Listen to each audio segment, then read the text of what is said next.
오늘은 창세기 45장 말씀을 읽었습니다. 본문은 요셉이 그의 나이 39세 형제들을 만나는 장면을 기록해 주고 있습니다. 하나님께서 한 사람 한 사람 우리 인생을 인도하고 계시고 오늘도 함께 계심을 믿으면서 요셉을 통해서 우리에게 가르쳐 주시는 하나님의 섭리를 깨닫는 복된 시간이 되기를 주님의 이름으로 축복합니다. 하나님께서 우주 만물을 다스리고 인생을 다스리는 네 가지 커다란 사역이 있는데 작정과 예정, 창조와 섭리 이 네 가지를 가장 중요한 하나님의 사역으로 성경은 가르쳐 주고 있습니다. 우리 같이 한번 따라하겠습니다. 작정, 예정, 창조, 섭리. 작정이라는 것은 하나님께서 창조 전에 계획하신 모든 일들. 우리가 건물을 지으면 설계라는 걸 하죠. 설계. 그래서 전체 이 설계를 통해서 건물을 짓는 거죠. 뉴스를 보니까 중국에서는 아파트 14동을 한꺼번에 무너뜨리는 폭파하는 그런 영상이 뜨던데 우리가 설계를 잘못하면 결과적으로 건물을 짓고 골조고 올라갔는데 거기서 수정한다는 건 참 힘든 일이죠. 설계 도면에서는 지우고 줄을 그으면 그만이겠지만은 이거를 건축 상태에서 고치려고 하면 엄청난 데미지가 오게 되는 거죠. 그래서 하나님께서 온 우주 만물을 창조하기 전에 인간을 만들기 전에 하나님이 계획하신 모든 이 계획들 이걸 작정이라고 합니다. 그래서 하나님이 계획한 작정 속에는 선악간의 모든 인간의 행위 또 우발적인 사건을 포함해서 인간의 수명, 거주의 경계 이것들을 하나님이 잘 정하시고 5대양 6대조 해와 달과 별, 하늘의 천체들 이것들을 하나님이 마음에 계획하고 설계한 이거를 작정이라고 합니다.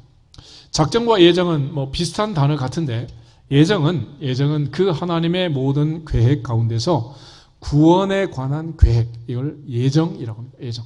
그러니까 인간의 구원에 관한 계획 이제 예정이라고 하고 그래서 이 예정은 선택과 유기라는 두 가지로 이제 구별이 되는데 하나님이 어떤 사람을 선택하고 어떤 사람을 유기하고 버리셨느냐. 그래서 하나님이 버린 사람들과 하나님이 선택한 사람들 사이에 구원받은 사람과 버림받은 사람 그 계획 그를 예정이라고 합니다. 예정. 그래서 흔히 이제 교리적으로는 예정이라는 말을 쓰면서 어느 게 맞냐 이 논쟁을 하지만은 중요한 것은 구원에 관한 계획은 예정이라고 그러고 인간의 모든 삶에 대한 포괄적인 전체적인 계획은 작정이라고 합니다. 그러면 이러한 예정과 작정을 시행하는 단계 그걸 창조라는 게 창조. 그러니까 터를 파고 집을 세우고 건축을 하는 것처럼 하나님께서 공중에 해와 달과 별을 만드시고 우주를 만드시고 지구를 만들고 그 가운데 하늘과 땅과 바다의 모든 동물, 식물들을 만들고 마지막 날 인간을 남자와 여자를 창조하시고 하나님의 형상으로 만든 인간에게 복을 주시고 하늘과 땅과 바다에 있는 모든 것을 다스리고 관리하도록 하나님께서 책임을 맡겨주신 것입니다. 그래서 이러한 하나님의 작정과 예정이 시작되는 출발점이 바로 창조라는 거예요. 창조. 그런데 하나님은 창조한 만물을 창조하고 끝내지 않고 그 다음에 관리하고 돌보는 섭리를 하게 됩니다. 그래서 이 섭리라는 말은 창조 이후에 계속적인 하나님의 관리. 요즘은 모든 제품을 만드는 회사들에서 사후 관리라는 것을 AS, After Service라고 하잖아요. 그래서 하나님은 우리를 만드시고 우리가 이 땅에서 존재하고 사는 동안 우리를 관리하고 우리의 생명을 주장하고 지난 밤도 넋을 잃고 잤지만 하나님은 졸지 않고 주무지도 않고 우리의 심장과 폐부가 멎지 않도록 호흡이 멎지 않도록 우리를 보호하시고 지켜주신 줄 믿습니다. 그러니까 하나님의 뭐라고 한다? 섭리. 하나님의 섭리라는. 그러니까 우리가 살아가는 인생길에 내가 어떨 때는 어려운 일을 당하고 어떨 때는 좋은 일도 있고 이런 여러 가지 우여곡절을 지나면서 이제 살아가고 있는데 이거는 모두 하나님의 섭리 가운데 있다. 그래서 하나님이 창조 이후에 삼라만상을 또 인간을 그중에 특별히 너를 우리를 계속하여 돌보시는 그 섭리의 방법은 세 가지가 있는데 협력과 보존과 통치라는 방법이 있어요. 다시 한번 따라해주세요. 협력, 보존, 통치. 그래서 하나님은 협력과 보존과 통치를 통해서 우리 인생을 인도하시고 만물을 주관하시고 역사를 주관하고 계십니다. 이처럼 하나님이 작정하시고 예정하신 모든 것들을 창조하셔서 섭리하는 이 모든 과정에 가장 중요한 것은 하나님의 절대 주권이라는 하나님의 주권. 그러니까 이 모든 것을 계획하시고 주장하신 분은 전능하신 하나님이다. 그러니까 하나님이 모든 것을 계획하시고 작정하시고 예정하시고 창조하시고 섭리하시고 이건 하나님의 주권적 역사지 우리가 뭐 이렇게 해주세요 라고 한다고 된 일이 아니라는 거예요. 그런 차원에서 창조와 섭리는 하나님의 주권에 속한 일이고 하나님의 전능하신 하나님의 그 주권은 우주 만물을 다스리시고 인류의 역사 흥망성쇠를 주관하시고 한 사람 한 사람 개인의 생사화복을 주관하고 계십니다. 그런 차원에서 절대 주권은 하나님께 있다라는 것을 강조하는데 우리가 흔히 어떤 그 구역에 들어갈 때 요즘은 락을 열고 문을 열고 들어가야 되잖아. 열쇠를 전부 달아놨는데 요즘은 이제 옛날처럼 뭐 자물쇠를 달고 열쇠로 열고 이런 식이 아니라 이제는 뭐 지문 인식도 하고 얼굴 인식도 하고 때로는 뭐 동공 인식도 하고 여러 가지 이제 방법들을 통해서 본인 확인을 하고 이런 과정을 이제 거치게 되는데 결과적으로 하나님만이 열 수 있는 문들이 있다는 거예요. 하나님만이. 노아의 방주. 그러면 방주의 문은 사실은 노아가 열쇠를 가지고 있는 게 아니라 방주의 문을 하나님이 닫으십니다. 그렇기 때문에 노아가 들어간 이후 아무도 들어갈 수가 없었어요. 노아가 들어가고 나서 일주일 후에 비가 내리기 시작했는데 그 후에 많은 사람들이 노아를 찾아가서 방주문을 두드리지만은 한 번 닫힌 구원의 문 또 열려지지 않으리 라는 찬송가 가사처럼 아무도 열 수 없는 거예요.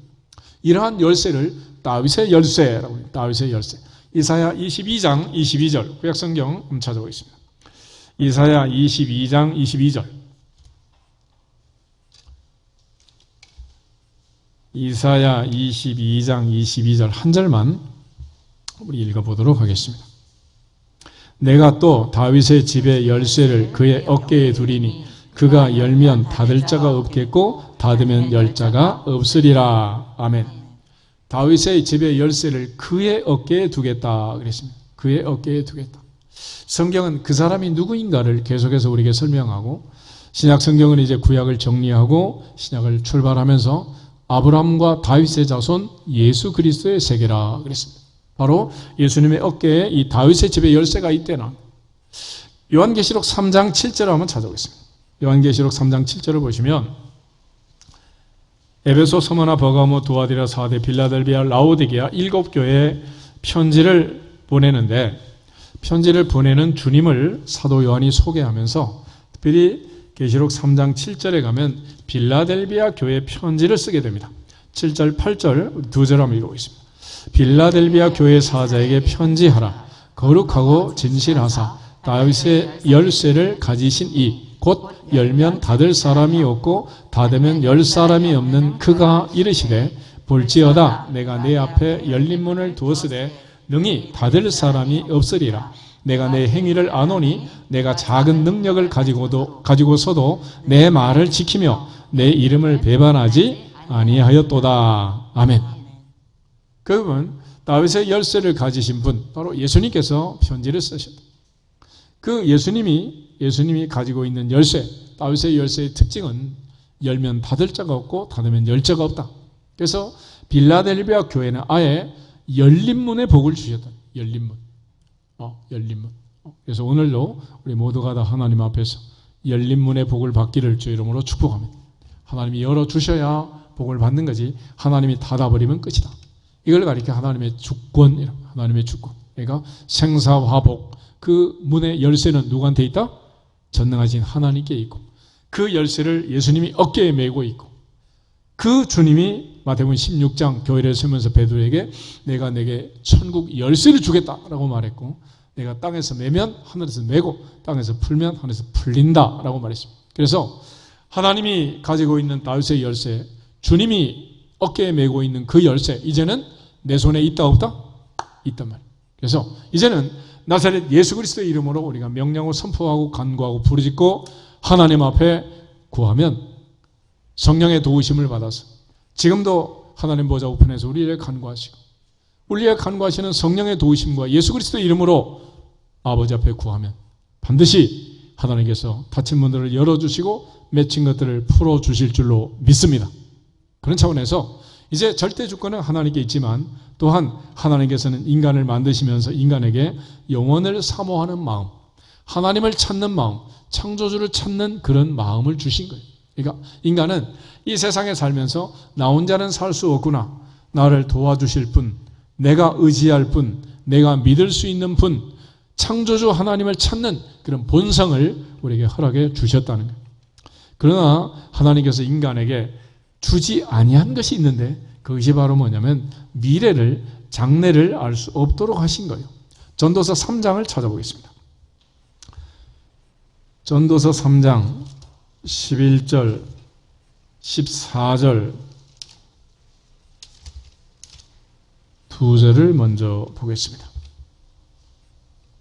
11절, 하나님이 모든 것을 지으시되 때를 따라 아름답게 하셨고 또 사람들에게는 영원을 사모하는 마음을 주셨느니라. 그러나 하나님이 하시는 일의 시종을 사람으로 측량할 수 없게 하셨도다. 14절, 하나님께서 행하시는 모든 것은 영원히 있을 것이라. 그 위에 더할 수도 없고 그것에서 덜할 수도 없나니 하나님이 이같이 행하심은 사람들이 그의 앞에서 경외하게 하려 하심인 줄을 내가 알았도다. 아멘. 하나님은 인간에게 영혼을 사모하는 마음을 주셨지만 하나님은 시종을 측량할 수 없도록, 하나님이 하시는 일을, 계획을 알 수 없도록 했다. 하나님은 영원히 이 모든 일을 행하겠지만 우리는 영원히 그 일을 알 수 없다는 거예요. 이제 더운 여름이 가고 가을이 왔습니다. 개학을 하고 8월이 가고 9월이 오고 추석이 가까이 오고 열매 맺는 계절 가을이 옵니다. 태초부터 종말까지, 창조부터 마지막 끝까지 해마다 반복되지만 우리는 또 잊어버리고 같은 일을 반복 되풀이하고 그렇게 살아가고 있는 거예요. 그래서 내일 일을 알 수 없고 다음 달에 무슨 일이 있을지, 내 인생의 말년에 무슨 일이 있을지 우리는 아무도 알지 못한다는 거예요. 왜 그러면 하나님이 그렇게 하셨느냐? 그렇게 하신 이유는 이같이 행하심은 사람들이 그의 앞에서 경외하게 하려 하심인 줄을 내가 알았다. 하나님을 경외하도록 했다는 거예요. 하나님을 경외하는 것이 무엇이냐? 솔로몬이 깨달은 진리는 여호와를 경외하는 것이 뭐다? 지혜의 근본이다. 그게 지혜의 본질이라. 그러니까 하나님을 경외하는 지혜로운 자가 되어라 그랬어요. 그러므로 이 세상에 가장 아름다운 사람은 누구냐? 지혜롭고 현숙한 사람, 하나님을 경외하는 그 여자, 그 남자라는 거예요. 이래 결국을 다 들었으니 그러므로 하나님을 경외하고 사람의 본분을 지켜라. 이것이 인간에게 가장 중요한 일이다 라는 거예요. 그러므로 이제는 하나님 앞에서 지혜로운 자가 된다는 것은 결국 내 인생의 미래를 나는 알지 못하지만 하나님은 알고 계신다는 사실을 깨닫고 하나님을 찾고 하나님께 맡기는 것입니다. 하나님을 의지하는 것입니다. 할렐루야. 그런 차원에서 12절, 13절 다시 한번 더 보시면 사람들이 사는 동안에 기뻐하며 선을 행하는 것보다 더 나은 것이 없는 줄을 내가 알았고 사람마다 먹고 마시는 것과 수고함으로 낙을 누리는 그것이 하나님의 선물인 줄도 또한 알았도다. 아멘. 인간이 하는 일은 먹고 마시고 수고하고 애를 쓰는 이것이 전부라는 거예요. 그러니까 이 세상에 태어나서 마지막 요람에서 무덤까지 인간이 먹고 마시고 그리고 수고하고 애쓰고 인생을 마치게 되는데 그런 일을 하면서 기뻐하며 낙을 누리며 이런 표현들이 나오죠. 그리고 우리가 흔히 맛있게 먹으면 0칼로리 그러잖아요. 뭐든지 즐겁게 해피하게 그렇게 살라는 거예요. 그러니까 세상 근심 걱정 염려를 다 짊어지고 내가 산다고 해서 그것이 반드시 내게 복이 되는 게 아니라는 거예요. 그러니까 어떻게 선택하느냐에 따라서 결국 우리 인생은 달라지게 된다라는 것이죠. 예전에 남학신 장사, 우산 장사는 엄마 얘기 알잖아요. 그 엄마의 특징은 뭐예요? 자식을 끔찍이 사랑하고 염려하고 걱정하는 거죠. 그런데 이 엄마의 걱정은 항상 밝은 부분을 보지 않고 그림자 부분, 다크사이드, 어두운 부분을 보는 거예요. 그래서 날이 맑으면 우산 장사들 걱정하고, 비가 오면 남학신 장사들 걱정하고. 그걸 반대로 했으면 얼마나 좋았겠어. 날이 맑으면 남학신 잘 팔려서 좋고, 비가 오면 우산이 팔려서 좋고. 할렐루야. 그러니까 똑같은 현상인데 내가 어떻게 하느냐에 따라서 달라지는 거예요. 지금 도쿄에서 패럴림픽이 열리고 있죠. 많은 장애를 가진 사람들이 있습니다. 그러나 그 장애를 만약 여러분에게 줬다면 여러분은 그 몸을 어떻게 만들었을 것 같아요? 그 몸을 그렇게 단련하고 훈련해서 패럴림픽 나가서 금메달, 은메달 딸 것 같습니까? 아니면 중환자실로 요양원으로 그쪽으로 여러분 데려갈 것 같아요? 어떨 것 같습니까? 많은 장애를 가진 사람도 자기 몸을 잘 관리해서 그렇게 대회에 나가서 금메달을 딸 수도 있지만, 건강한 몸을 가진 사람도 관리를 잘못하면 내 몸을 엉망으로 만들 수가 있는 거예요. 내 인생을 하나님께 맡기면 그분이 만지시고 그분이 고치시면 요셉의 인생처럼 감옥살이를 하다가도 총리가 될 수 있는 길이 열리지만, 그걸 비관하고 자책하고 늘 부정적으로 생각하면 인생은 망가지게 되는 거예요. 오래전에 영국에서 템즈 강변에서 한 거린이 바이올린 연주를 하고 있었어요. 그런데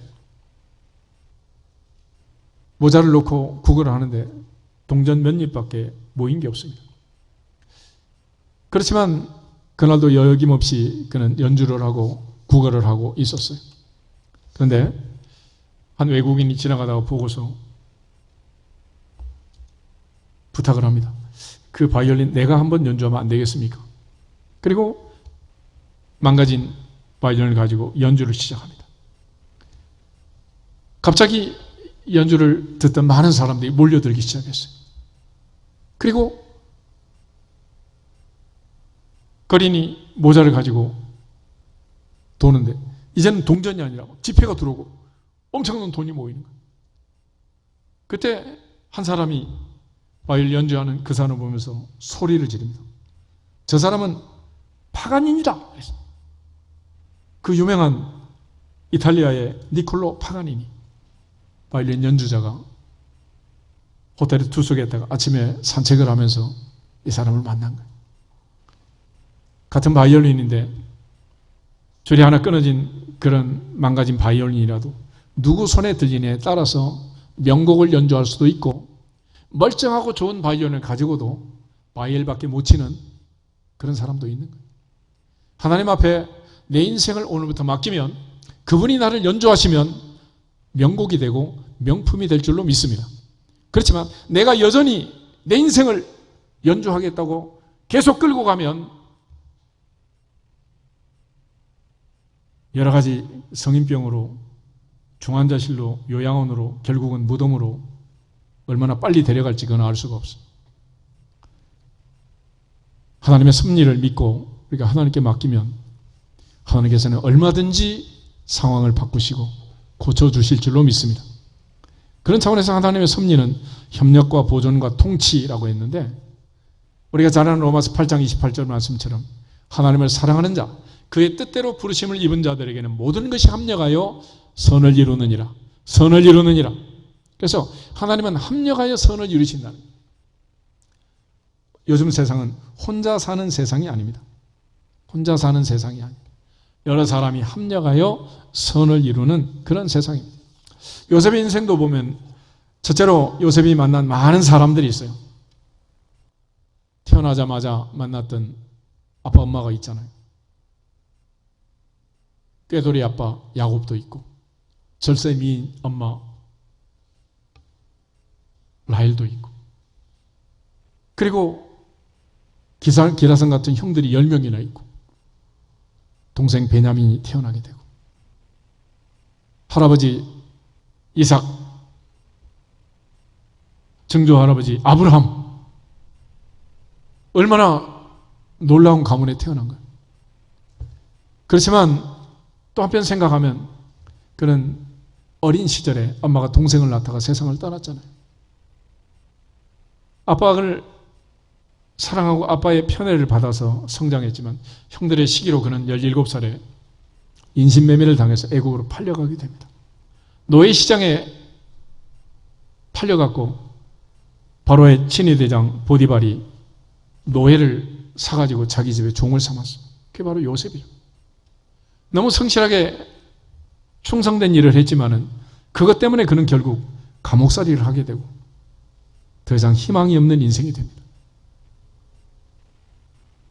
절망 중에 술 맡은 관원장, 떡 굽는 관원장을 만나게 되고 그들의 꿈을 해몽하면서 특별히 미래가 보이는 술 맡은 관원장에게 당신이 득이하면 나를 생각해 주십시오. 나는 히브리 소년이고 이곳에 들어올 만한 일을 한 적이 없습니다. 난 참 억울한 인생을 살고 있습니다. 그렇지만 그는 나가서 잊어버렸고 그는 여전히 감옥살이를 하고 있었습니다. 언제 끝날지도 모르는 감옥살이. 이걸 금수저라고 해야 돼? 흑수저라고 해야 돼? 뭐라고 해야 돼 이걸? 감옥수저일까? 그런데 놀라운 사실은 하나님께서 요셉을 총리의 자리에 세우기까지 만난 많은 사람들이 있어요. 가족도 있고 친척도 있고 형들도 있고 상인들도 있고 외국인도 있고 주인도 있고 종도 있고 뭐 간수장도 있고. 그런데 이 모든 것이 합력하여 선을 이룬다는 사실을 분명히 믿고 믿어지기를 주 이름으로 축복합니다.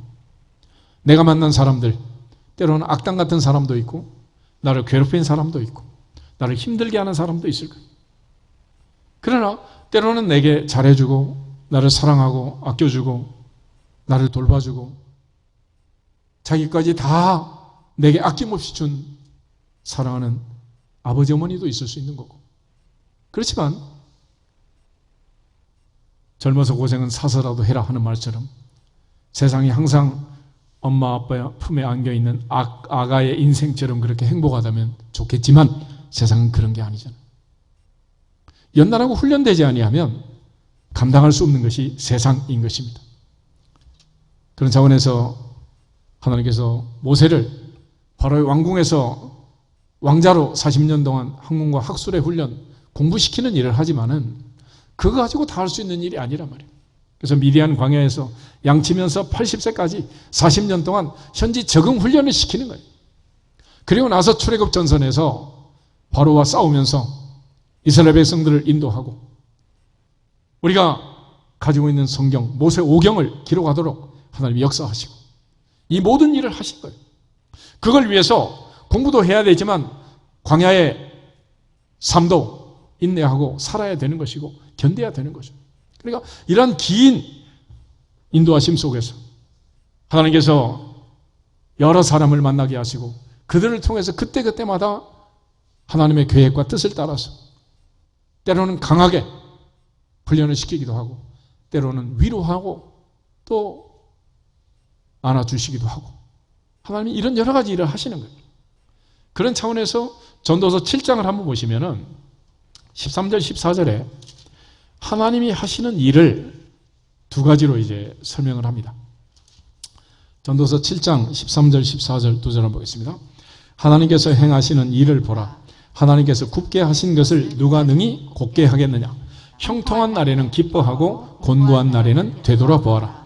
이 두 가지를 하나님이 병행하게 하사 사람이 그의 장래 일을 능히 헤아려 알지 못하게 하셨느니라. 아멘.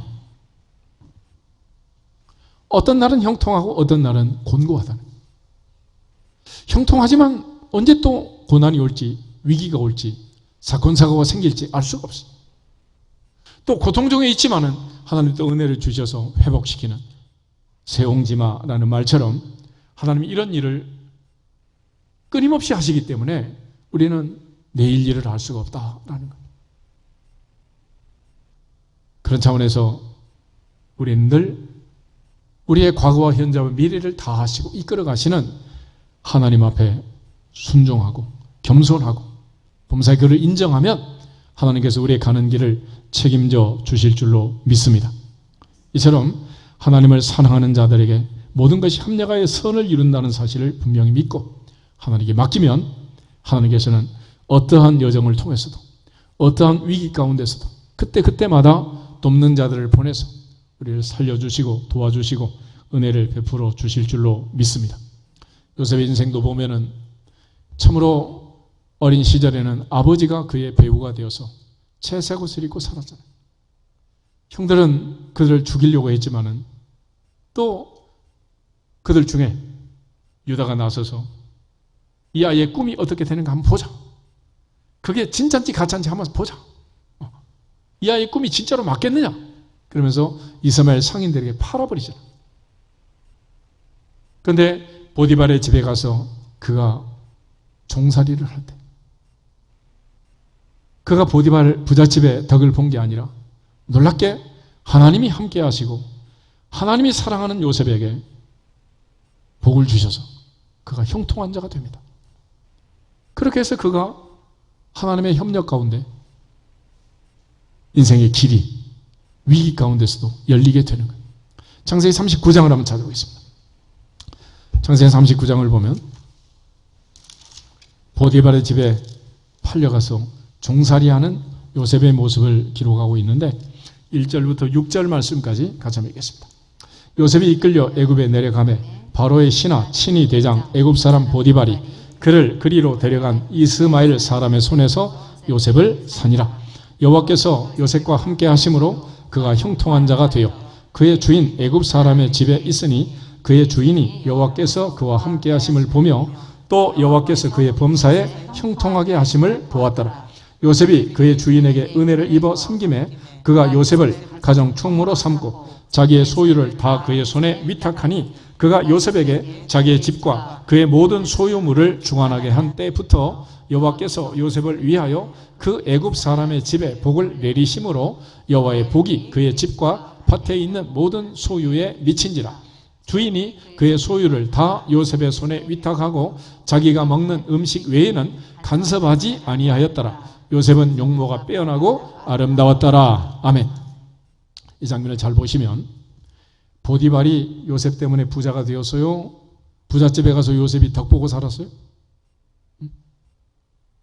요셉이 가는 곳마다 하나님이 함께 하시고 따라가시고 하나님이 그의 인생에 개입하시고 그를 붙들고 계시고 그가 형통하도록 범사에 복을 주셔서 요셉이 하는 것마다 잘 되게 하시고 요셉 때문에 보디발이 집에 복을 주심을 보디발이 한 거야. 내 인생에 이런 일은 없었다. 누가 관리해도 이렇게 잘된 일은 없었다. 바로 이 녀석 때문이구나. 그의 하나님이 그와 함께 하시는구나 라는 사실을 보디발이 알 정도로 하나님께서 그에게 어마어마한 복을 주신 거예요. 그런데 그걸 사탄이 보고 있지는 않죠. 유혹하고 미혹하는 보디발의 아내를 통해서 결국 그의 성실함과 진실함을 사용해서 감옥으로 집어넣게 되는 거예요. 다니엘이 하루 3번씩 기도하는 그 성실한 믿음의 기도를 역이용해서 그의 대적들이 그를 사자굴에 집어넣은 것처럼 요셉은 감옥에 들어가게 됩니다. 그리고 감옥에서 죽었느냐? 그 다음 19절부터 23절 계속해서 한번 보겠습니다. 창세기 39장 19절 그의 주인이 자기 아내가 자기에게 이르기를 당신의 종이 내게 이같이 행하였다 하는 말을 듣고 심히 노한지라. 이에 요셉의 주인이 그를 잡아 옥에 가두니 그 옥은 왕의 죄수를 가두는 곳이었더라. 요셉이 옥에 갇혔으나 여호와께서 요셉과 함께 하시고 그에게 인자를 더하사 간수장에게 은혜를 받게 하시며 간수장이 옥중 죄수를 다 요셉의 손에 맡김으로 그 재반 사물을 요셉이 처리하고 간수장은 그의 손에 맡긴 것을 무엇이든지 살펴보지 아니하였으니 이는 여호와께서 요셉과 함께 하심이라. 여호와께서 그를 범사에 형통하게 하셨더라. 아멘. 여러분, 종살이하는 사람하고 친구하고 싶은 사람이 있어요? 그것도 모자라서 종살이 하다가 감옥에 갇힌 노예하고 친구하고 싶은 사람이 있어요? 그 사람한테 밥을 사주고 싶은 사람이 있어? 아니면 그 사람이 밥을 산다고 할 때 얻어먹고 싶은 사람이 있냐고. 그런데 우리 하나님은, 요셉을 사랑하는 그 하나님은 종살이 할 때도 같이 하시고 감옥살이 할 때도 함께 하시고 내가 힘들 때도 함께 하시고 형통할 때도 함께 하시고 이런 거를 동고동락이라고 하는 거예요. 우리가 흔히 아이들이 이제 결혼을 앞두고 있는 커플도 있지만은 연애할 때는 동고하는 거예요? 동락하는 거예요? 어떻게 하는 거예요? 이때는 동락하는 거예요. 서로 막 잘 보이려고 막 있는 거 없는 거 다 막 엄마가 아빠가 뺏어가 막 갖다 줄 정도로 막, 그죠?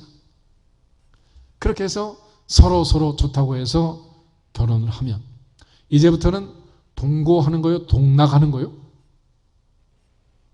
이제는 동고의 인생이 펼쳐지기 시작한단 말이에요. 동락할 때 좋았던 친구가 동고할 때 또 좋으면 좋지만은 그러지 않을 수가 있는 거예요. 그런데 우리 하나님은 동고할 때만 계시고 동락할 때는 안 계시냐? 아니면 동락할 때만 계시고 동고할 때는 안 계시냐? 그게 아니라 하나님은 요람에서 무덤까지 바로 어제 저녁에도 아무도 나를 돌보지 않았지만 내 심장과 폐부가 멎지 않도록 호흡이 그치지 않도록 졸지도 않고 주무시지 않고 내 머리맡에서 나를 안으시고 나를 돌보시고 내 콧구멍에 숨을 집어넣으시고 생기를 집어넣으시고 할렐루야, 나를 사랑하시는 분이다. 그 하나님의 인도하심과 그 하나님의 협력을 받으면서 요셉은 형통한 자가 된 거예요. 할렐루야. 그러므로 우리가 세상을 살면서 하나님은 자기가 만든 모든 만물을 내버려 두지 않고 섭리하시는데 그 첫 번째 방법이 협력하는 거예요. 하나님은 우리를 도와주신다. 할렐루야. 여호와는 너를 돕는 이시라. 그가 오른쪽에 계심으로 우리가 실족하지 않는다는 거예요. 이처럼 하나님은 항상 요셉과 함께 하시고 요셉과 협력하시고 결과적으로 요셉에 있는 모든 주변에 있는 사람들의 마음을 감동하시고 감화하시고 건수장은 요셉을 잊었지만 요셉은 바로 앞에 서서 총리가 되는 그런 복된 자리에 이르게 되는 것입니다. 그런 차원에서 하나님께서 우리를 이끌어 가실 때 우리가 요셉이 오늘 깨달은 것처럼 내 사명을 깨닫는 거예요. 바울은 요라굴라 광풍 속에서 그는 죽지 아니할 것을 믿었습니다. 왜냐하면 내 운명은 나는 바다에서 죽을 사람이 아니라 가이사 앞에 서야 하리라. 로마를 보아야 하리라. 할렐루야. 그런 사명이 있기 때문에 그는 안 죽은 거예요. 나는 어젯밤에 내게 말씀하신 그대로 되리라고 하나님을 믿노라. 여러분이 안심하라. 이제는 안 죽는다. 모세는 120살까지 건강했고 그의 사명을 감당했습니다. 3개월짜리가 나일강의 갈상자에 던져져 버려졌고 죽어마땅한 아이가 살아나서 120년을 살았고 사명을 감당한 거예요. 아프다고 죽지 않습니다. 병들었다고 죽지 않습니다. 왜냐하면 우리 하나님은 상한 갈 때도 끄지 않고 꺼져가는 심지도 끄지 않는다. 끄지 않는 거예요. 하나님은 끝까지 우리가 사명을 감당할 때까지 우리를 보호하시고 협력하시는 분임을 믿고 하나님의 인도하심을 받기를 주의 이름으로 축복합니다. 그런 하나님의 섭리가 있는 거예요. 그런데 우리는 조금만 아프면 죽는다고 아우성을 치고 조금만 또 기분이 좋으면 또 애들처럼 그냥 또 머리 좀 아프면 엄마 죽는다고 그냥 울고 불고 조금만 머리가 개운해지면 또 뛰어다니며 놀고 어린아이 같아 어린아이.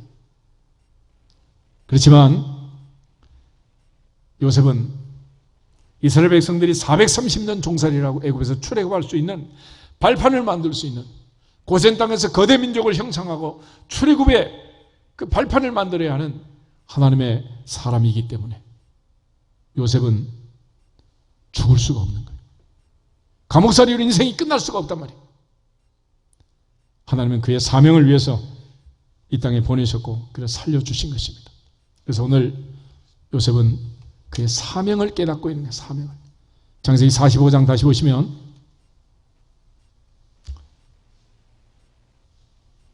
7절, 8절 두 절을 보겠습니다. 하나님이 큰 구원으로 당신들의 생명을 보존하고 당신들의 후산을 세상에 두시려고 나를 당신들보다 먼저 보내셨나니 그런즉 나를 이리로 보낸 이는 당신들이 아니요 하나님이시라. 하나님이 나를 바로의 아버지로 삼으시고 그 온 집의 주로 삼으시며 애굽 온 땅의 통치자로 삼으셨나이다. 아멘. 거기서 거기서 중요한 것은 요셉이 내가 왜 애굽에 팔려왔는가를 깨달은 거예요. 하나님이 이 큰 구원으로 당신들의 생명을 보존하고 당신들의 후손을 세상에 두시려고 나를 당신들보다 먼저 보내셨습니다.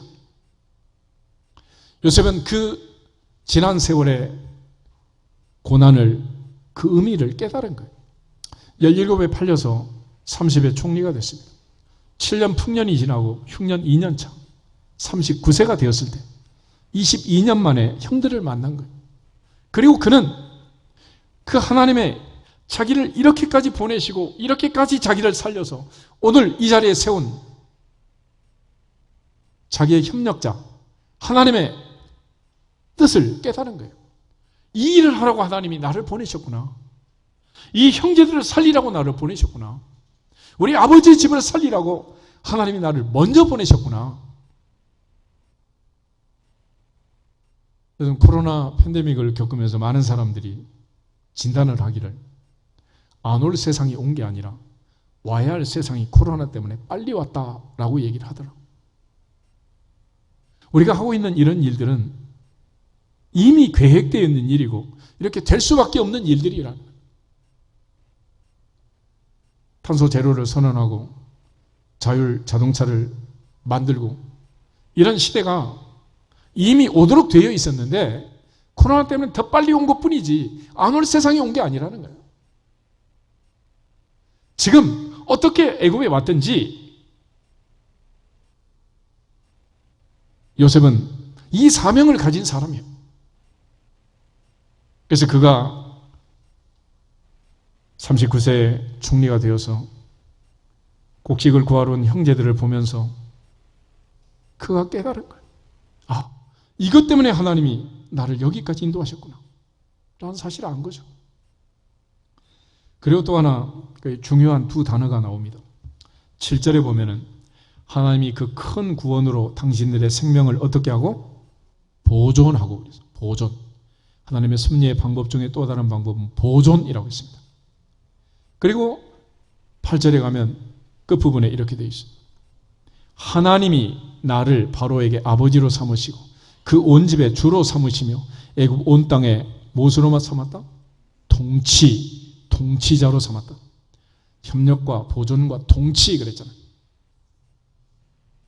하나님은 온 세상을 통치하는 분인데 그 통치권을 바로 왕에게 줬다. 바로 왕은 그 통치권을 요셉에게 주었고 요셉으로 하여금 이 모든 것을 통치하고 관리하도록 하신 거예요. 그런데 이 권한은 태초부터 하나님이 우리에게 주신 거예요. 창세기 1장을 한번 찾아보겠습니다. 창세기 1장 26절에서 29절을 보겠습니다. 창세기 1장 26절에서 29절 하나님이 이르시되 우리의 형상을 따라 우리의 모양대로 우리가 사람을 만들고 그들로 바다의 물고기와 하늘의 새와 가축과 온 땅과 땅에 기는 모든 것을 다스리게 하자 하시고 하나님이 자기 형상 곧 하나님의 형상대로 사람을 창조하시되 남자와 여자를 창조하시고 하나님이 그들에게 복을 주시며 하나님이 그들에게 이르시되 생육하고 번성하여 땅에 충만하라 땅을 정복하라 바다의 물고기와 하늘의 새와 땅에 움직이는 모든 생물을 다스리라 하시니라. 하나님이 이르시되 내가 온 지면에 씨 맺는 모든 채소와 씨 가진 열매 맺는 모든 나무를 너희에게 주노니 너희의 먹을거리가 되리라. 아멘. 하나님은 하나님의 형상대로 사람을 만드시고 그들에게 복을 주셨는데 이 명령을 흔히 문화명령이라고 합니다. 생육하고 번성하여 땅에 충만하라 땅을 정복하라 하늘의 물고기 바다의 물고기 하늘의 새 땅에 움직이는 모든 생물을 다스리라 그랬잖아요. 하늘 땅 바다 이 모든 것을 정복하고 다스려라. 이 얘기는 네 마음껏 욕심대로 욕망껏 산자락을 파헤쳐서 물꼬를 틀어서 장마가 오면 인재라고 뉴스가 나도록 파헤쳐라 이런 얘기가 아니고 돌보고 관리하라는 거예요. 돌보고 관리해라. 뭘 보면 알 수 있냐? 29절에 보면 알 수 있어. 내가 온 땅에 씨 맺는 모든 채소, 씨 가진 모든 열매 맺는 모든 나무를 너희에게 주노니 너희의 뭐가 된다? 먹거리가 된다는 거예요. 우리가 잘 돌보고 돌보고 관리하지 않으면 뭐가 없어지는 거예요? 먹거리가 없어져요. 먹거리가.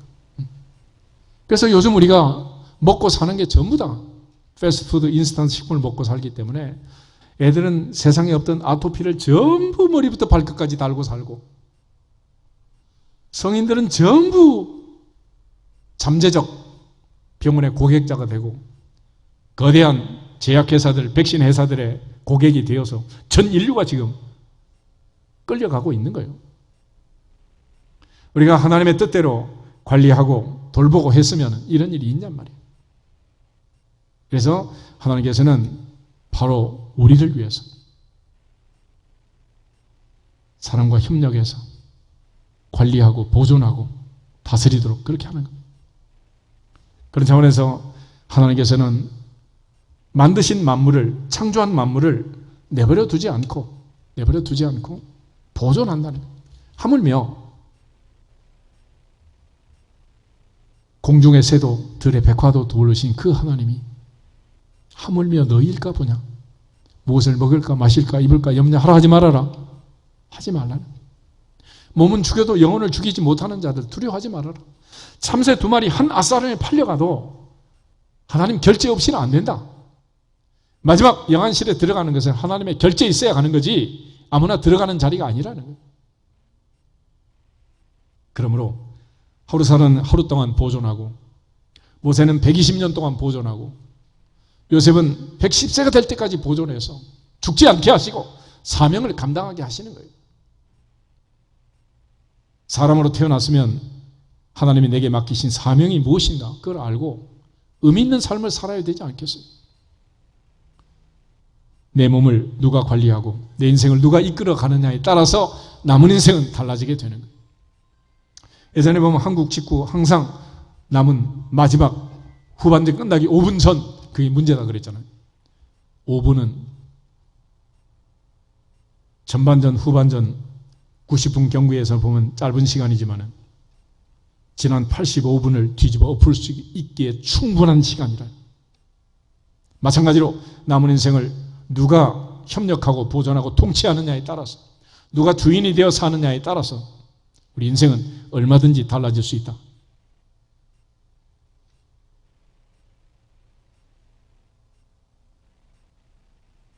형들은 요셉을 죽이려고 했고 형들을 팔아버렸습니다. 동생을 팔았습니다. 그리고 옷을 갖다가 아버지의 아들의 옷인가 아닌가 보소서라고 사기치고 거짓말까지 했지만 하나님은 그들을 보호하시고 동행하시고 보디발의 집에서 감옥살이에도 함께 하셔서 마침내 총리를 만드시고 오늘 이 형제들을 만나면서 그에게 깨달음을 주는 거예요. 너의 사명은 이것이다.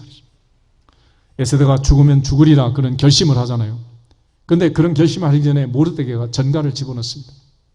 내가 왕후가 된 것이 이때를 위함이 아닌 줄을 누가 알겠느냐?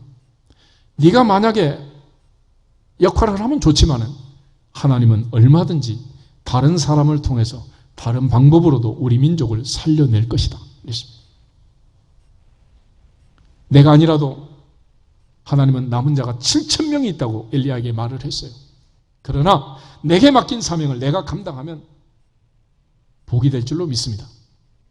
그것 때문에 하나님은 아직 우리를 보존하고 계시는 거예요. 느헤미야 9장 6절을 한번 찾아보겠습니다. 느헤미야 9장 6절.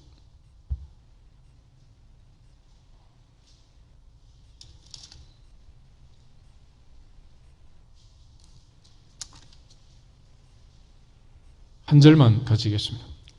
느헤미야 9장 6절 738페이지. 오직 주는 여호와시라. 하늘과 하늘들의 하늘과 1월 성신과 땅과 땅 위의 만물과 바다와 그 가운데 모든 것을 지으시고 다 보존하시오니 모든 천군이 주께 경배하나이다. 아멘. 우리 흔히 질량 보존의 법칙 이런 말을 하죠. 하나님은 만드신 모든 것이 하나도 없어지지 않고 다 존재하도록 보존하도록 하나님 지켜주신다. 물질적으로만 지키시는 게 아니라 영적으로도 지키시고 우리를 살리시고 보호하시는 그 하나님의 은혜를 믿고 믿어지기를 주 이름으로 축복합니다. 하나님이 정한 기간까지 하나님 맡기신 사명을 다할 때까지 반드시 함께 하시고 동행하실 줄로 믿습니다. 요셉과 함께 하신 그 하나님, 요사에게 모세가 죽은 다음 그런 약속을 하셨습니다.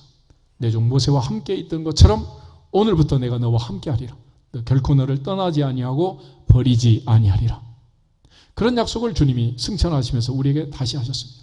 볼지어다 내가 세상 끝날까지 너희와 항상 어떻게 한다? 함께 있으리라. 함께 있으리라. 그리고 하나님께서는 우리의 마음과 생각을 다스리고 우리를 통치하기를 원하는 것, 우리의 주인이 되기를 원하십니다.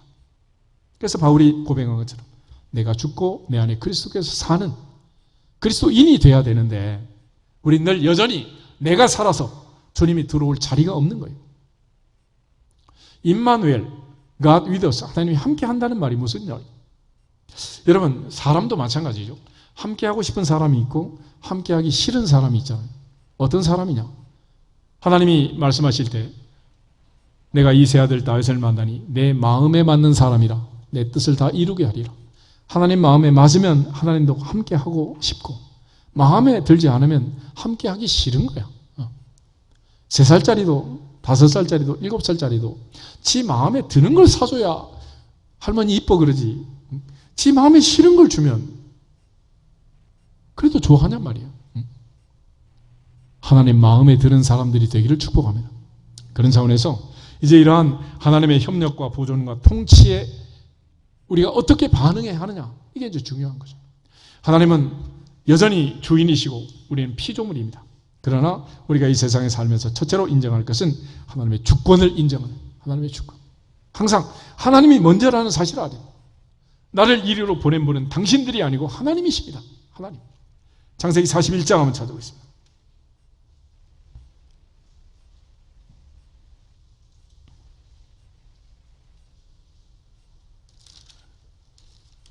요셉이 바로 앞에 불려갔습니다. 그리고 바로가 요셉에게 꿈에 대한 재능을 얘기합니다. 그때 요셉이 하는 말이에요. 15절, 16절 두 절 한번 보겠습니다.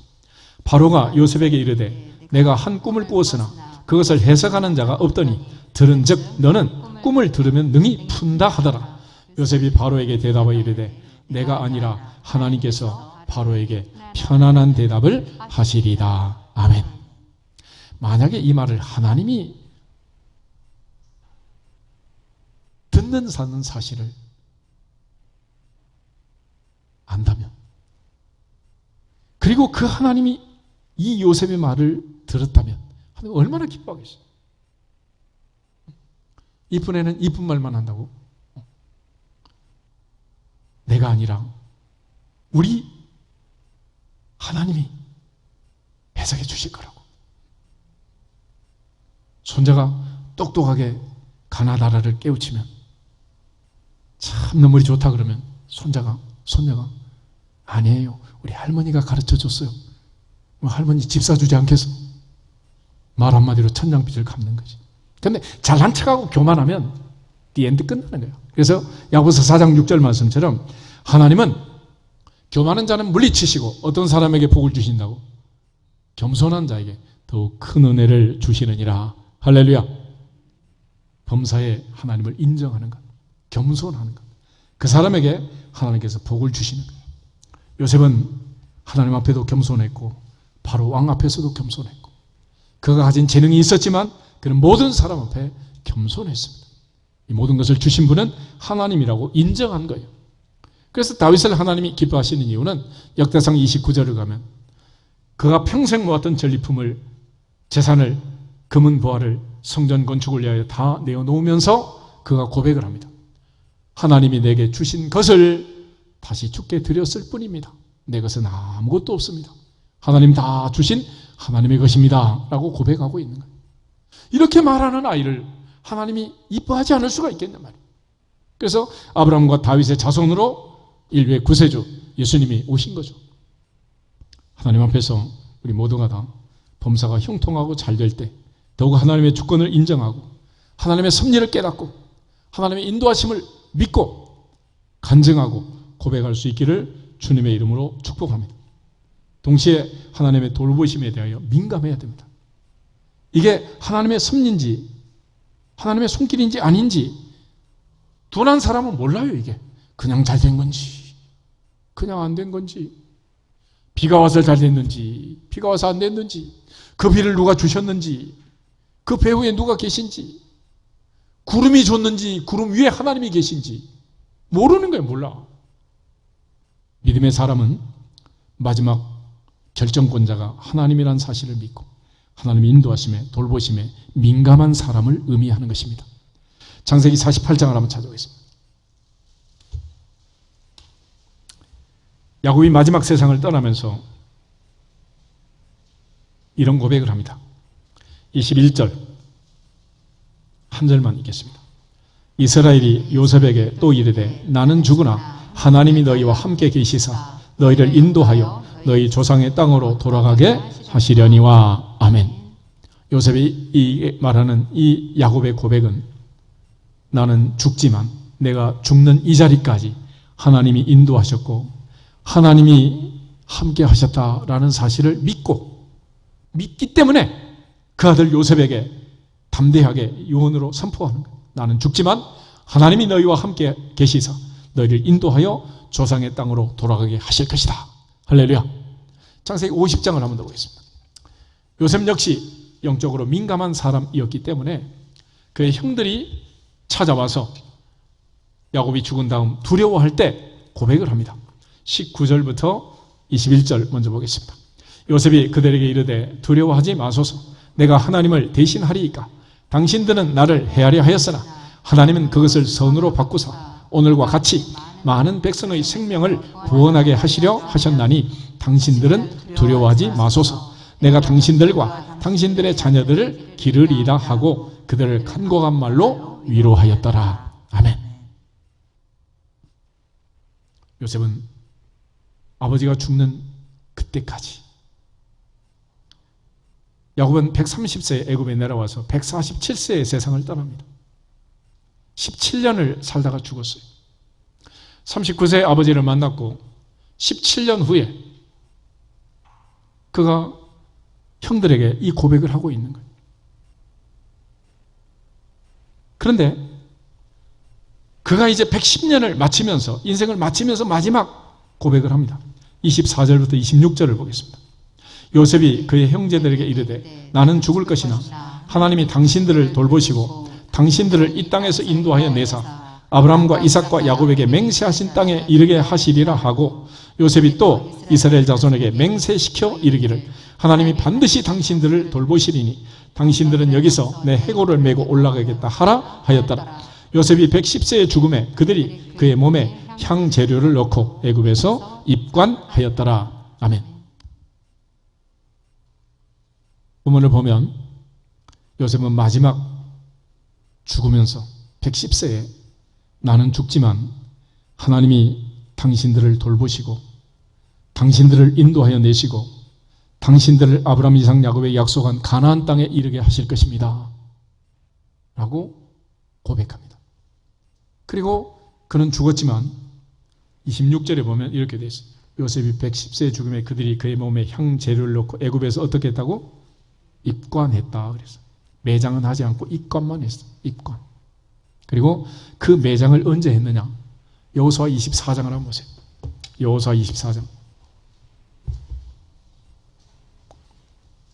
이스라엘 백성들에게 출애굽할 때 내 관을 메고 올라가라. 그래서 입관한 그 관을 가지고 가서 32절, 마지막 여호수아 24장 32절 한 절 읽겠습니다. 또 이스라엘 자손이 애굽에서 가져온 요셉의 뼈를 세겜에 장사하였으니 이곳은 야곱이 백크시타를 주고 세겜의 아버지 하몰의 자손들에게서 산 밭이라. 그것이 요셉 자손의 기업이 되었더라. 아멘. 그는 이 미래를 확신하고 하나님의 섭리를 믿었습니다. 그는 마침내 애굽 땅에 묻혔어요. 얼마 전에 카자흐스탄에 있는 홍 장군의 요회가 돌아왔다. 그리고 뉴스가 나오고 많은 사람이 기뻐하고 그런 뉴스를 봤습니다. 요셉은 애굽에서 죽었지만 그를 묻지 않고 출애굽하는 그 밤 요셉의 관을 모세가 명령해서 끌고 나오고 광야 40년 이 관도 같이 돌았어요. 그리고 마침내 가나안을 정복하고 여호수아가 매장을 하게 된 것입니다. 오늘 하나님 앞에서 이 긴 세월 하나님의 돌보심에 민감했던 그 요셉처럼 늘 민감하시기를 주님의 이름으로 축복합니다. 마지막, 이러한 하나님의 섭리에 대해서 우리가 가져야 할 태도 중에 하나는 뭐냐? 인내하는 것입니다. 인내. 참고 기다리는 거예요. 공자가 자기 제자 자장이 먼 길을 떠날 때 하직 인사를 하면서 부탁을 합니다. 몸을 닦는 가장 아름다운 길을 말씀해 주시기 바랍니다. 그럴 때 공자가 모든 행실 중에서 가장 으뜸이 되는 것, 근본이 되는 것은 참는 것이다. 그랬습니다. 참는 것이다. 그래서 그러면 어떻게 하면 참는 것이 됩니까?